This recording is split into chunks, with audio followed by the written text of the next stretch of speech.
U.S. Senate Minority Leader Chuck Schumer was screaming into the void yesterday, attacking the GOP for wanting voter ID shown at the ballot. Watch. If you don't think they want to revert to Jim Crow, just look what they did in the SAVE Act, which went back to took Jim Crow for the whole nation. By so making it hard, they said you need ID, and they made it so hard to show ID that probably half the people in America couldn't vote. They don't want poor people to vote. They don't want people of color to vote. They don't want Democrats to vote.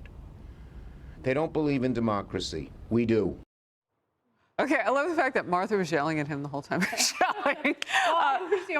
I know. Well, that was outside. Inside the Senate, well, it was ugly. Instead of screaming about the Republicans, the Democrats just started screaming at each other. This is ridiculous. This is an attempt to kill all of these bills. I don't know why. Reserving the right to object. The senator from New Jersey. I'm confused by my colleague because she knows I don't object to her two bills. And I will note that Senator Booker objected to my police reauthorization bill, the cops funding, the Clinton cops funding, long before Donald Trump came into office. This is outrageous. Martha. Well, I mean, it is outrageous. Like, Amy Klobuchar is like, you know, she's like, I can't help it if someone couldn't change their schedule to be there. She's drilling into him because he wasn't even there for the vote. And then he goes, well, I had a conflict. It's like, wait, aren't you a senator? So wouldn't that be the most important thing to do your job, to show up for this vote? But they're all pontificating over each other because they can't figure out which lane they should be in and how far they should go. Cory Booker, you know, was a young, impressive mayor of Newark, New Jersey. He was interested in making sure that there was less crime in Newark, New Jersey. He seems to be completely, you know, the seesaw has completely gone in the other direction for Booker. And I think he really likes to hear himself talk because he pontificates quite a bit, from Spartacus to this particular performance. Spartacus. Brian.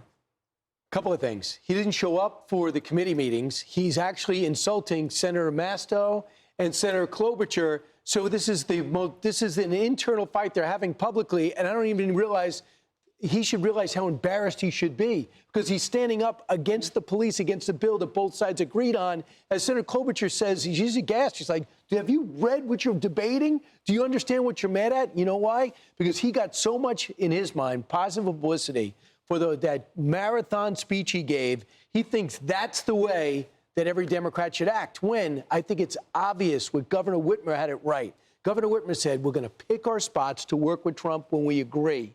And we're going to find different places where we don't. He should look at the results of the last election. Trump got really close in New Jersey. There's a lot of people that agree with a lot of what he's doing.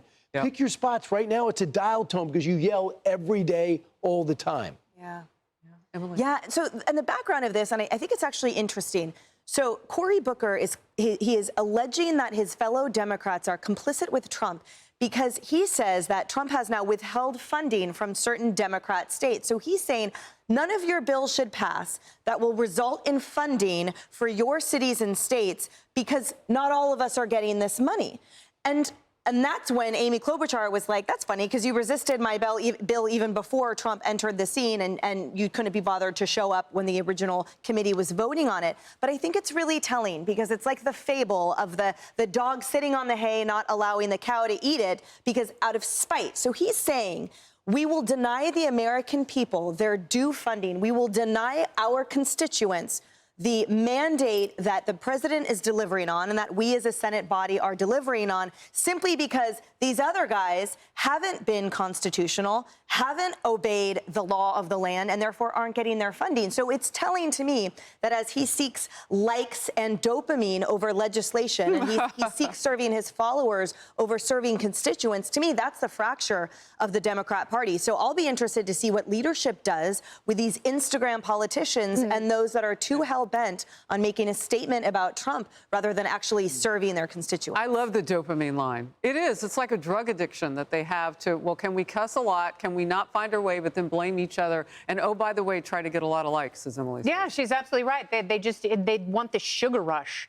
And so much of running for office is just performative, which is really dangerous because they completely take their eye off of policy, which is so critically important, especially when you've got these really tight margins. So it's like Cory Booker and Zohran Mamdani, they have the same playbook. It's like make everything as glossy and big and loud as possible and hope that that's all voters want from you. Unfortunately, for people in New Jersey, they still want public safety. Yeah, and we people do. in other parts of the country, they will remember that he was the one who denied them funding for more police officers in their unsafe communities. So if he wants to be president, he better remember that these things will come back to bite him in his claptrap and keister.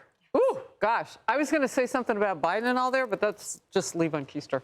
Hey everyone, I'm Emily Campagno. Catch me and my co-hosts Harris Faulkner and Kaylee McEnany on Outnumbered every weekday at 12 p.m. Eastern, or set your DVR. Also, don't forget to subscribe to the Fox News YouTube page for daily highlights.